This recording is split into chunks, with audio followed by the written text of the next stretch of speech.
Hey everybody, it's Mike. Welcome to Mike's Wooden Things and Stuff. Or Stuff and Things. I never remember what I called this. I made this crib board recently for a friend of mine on commission. And I've never made a crib board before. But I thought, you know what? This is a friend of mine. She wants to buy it. Let's give it a go. So I'm going to show you how I made this fancy-ish crib board. I glued up a bunch of that, and I routed out some spots, put some cards in the pegs, and I drilled a lot of holes. So stick around, I'll show you how I made this.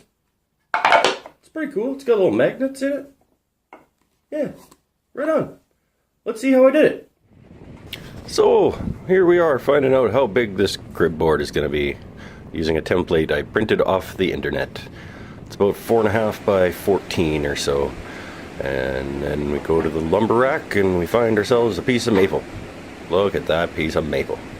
Almost perfectly 4.5 inches wide. And I'm super proud of myself, apparently. And we just slice it to 14 inches and away we go. We cut out the template and then we tape it down to the piece of maple that I was super proud about. But first we tape the blank to try and prevent blowout on the drill press. Tape the template down on top of that tape. It actually worked out pretty well. This is my first time trying this with the drill press, and it did get a little bit of blowout, but nothing that little 80 grit sandpaper couldn't take care of. Then the awl, which felt like hours of just tap tap tap tap to get a point started in all of those holes for the drill bit to grab onto when it got started over the drill press, which compared to the awl did not take very long at all. Then we just chop off the end, the round end on the bandsaw, take it over to the spindle sander because I didn't feel like bringing the disc sander out of the cupboard, and just round that off, make it all nice. Back over to the table saw to rip down the lines of the template and get my nice straight edges on the side of the board. And then we put the miter saw, it's not a sled, it's just a miter gauge with a piece of wood attached to it, up on the saw and do the end. And there we go. We've got ourselves a cutting board, a cutting board. Yeah, no, I'm not making a cutting board. Got ourselves a crib board, basically. Just flattened off the bottom on the jointer and it was basically ready to go. So over to the base, I found some random chunks of wood that I thought would look nice together. I got some Douglas fir, some cedar, some walnut, some African mahogany, and I ripped them all into strips and put them together and made myself up what I thought would look like kind of a neat kind of pattern for a base. Organized them the way I wanted them. I wanted the maple and the African mahogany on the outside, so yeah, put them all together, had a look, liked it, so away we go, over to the glue. Glue, glue, glue, glue. Make it into a blank, grab some clamps, clamp it up, and then let it sit for a bit, peel the clamps off, and clean up the squeeze out before it gets too hard for your jointer blades, and then jointer, and then you toss it through the planer to get a parallel opposite surface. There we go, over through the planer, and there you go. Got yourself the base for the not a cutting board. I almost said it again. It's a crib board, and it was a little bit wide, so I had to just kind of peel off just the outside little bit of the walnut, just because it looked a little bit too blocky, which I will take care of more later. And then chop down the end, chop down the other end, and got ourselves a base. Draw on the cutting boards to give myself some reference to put the template that I'm going to make out of MDF on the blank, and then hog out the majority of the material with the Forstner bit over the drill press. And then I can chip off the little triangle bits, let's call them like niblets, little niblets that the Forstner bit leaves, with a chisel, and get routing with a pattern bit in my router, and just go all the way around and then scoop out the bottom. and then we drill through the board to mark the spots that I'm going to put the magnets in later. Draw on some cards where I want my card pockets, I guess we'll call them, to be. And then basically go through the process again. Forstner bit, drill out the majority of the material, and then chisel off the niblets. Is that what I called them? I think I called them niblets. I'm going to call them that this time.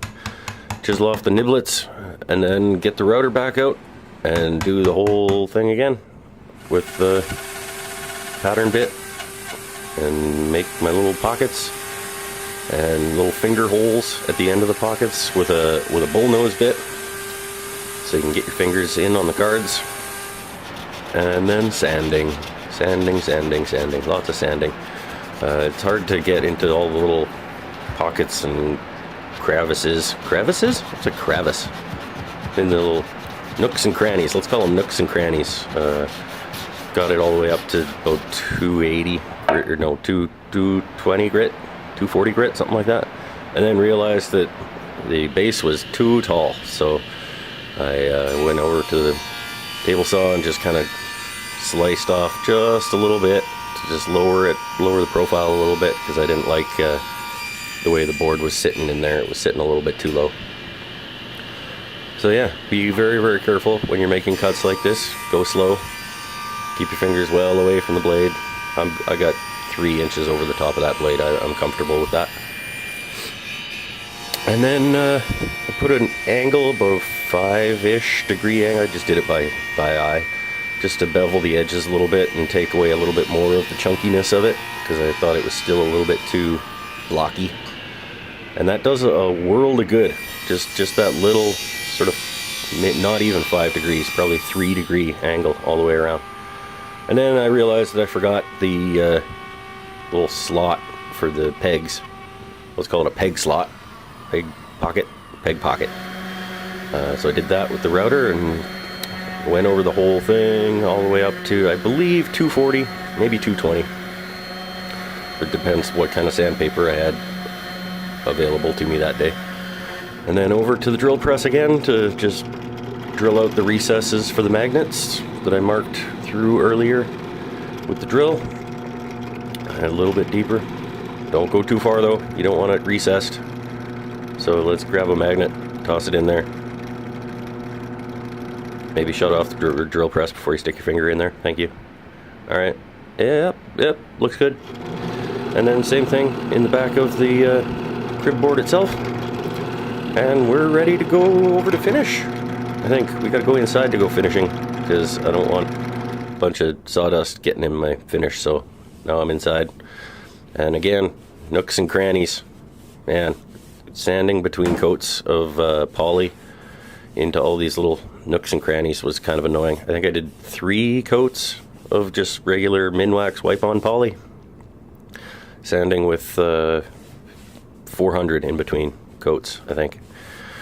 And then here's me marking off Roman numerals, because I thought this was going to be a cool idea. I could just knock them in with a 1/4-inch chisel, and then realized that when you get up in Roman numerals, there's a lot of letters in 85 is X, L, L, X, X, X, V or something stupid, so I didn't have enough room for them, so I just did one straight knock with a chisel, and then same thing, about 4 coats of wipe-on poly, and we are done.